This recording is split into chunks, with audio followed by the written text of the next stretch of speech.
बाज और चूजे की कहानी। एक गांव में एक किसान रहता था। एक बार उसे कहीं से बाज का एक अंडा मिला। उसने वह अंडा मुर्गी के अंडे के साथ रख दिया। मुर्गी उस अंडे को अन्य अंडों के साथ सेने लगी।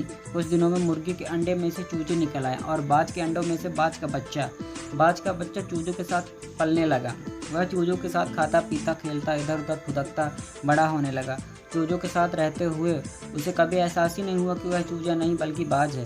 वह खुद को चूजा ही समझता था और हर काम उन्हीं की तरह करता था। जब उड़ने की बारी आई तो अन्य चूजों की देखा देखी वह भी थोड़ी ही ऊंचाई तक उड़ा और फिर वापस ज़मीन पर आ गया। उसका भी ऊंचा उड़ने का मन करता, लेकिन जब वह सबको थोड़ी ही ऊंचाई तक उड़ता देखता तो वह भी उतनी ही ऊंचाई तक उड़ता। ज़्यादा ऊंचा उड़ने की वह कोशिश ही नहीं करता था।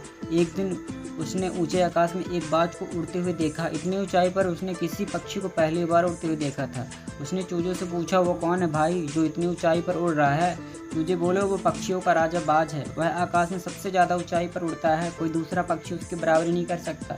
फिर बाज ने पूछा, यदि मैं भी उसके जैसा उड़ना चाहूँ तो? फिर चूजे बोले, कैसी बात करते हो? मत भूलो तुम एक चूजे हो।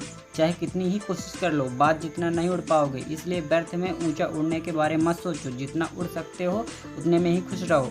बाज ने यह बात मान ली और कभी ऊंचा उड़ने की कोशिश ही नहीं की। बाज होने के बावजूद वह पूरी ज़िंदगी मुर्गी के समान जीता रहा। इस कहानी से क्या शिक्षा मिलती है दोस्तों?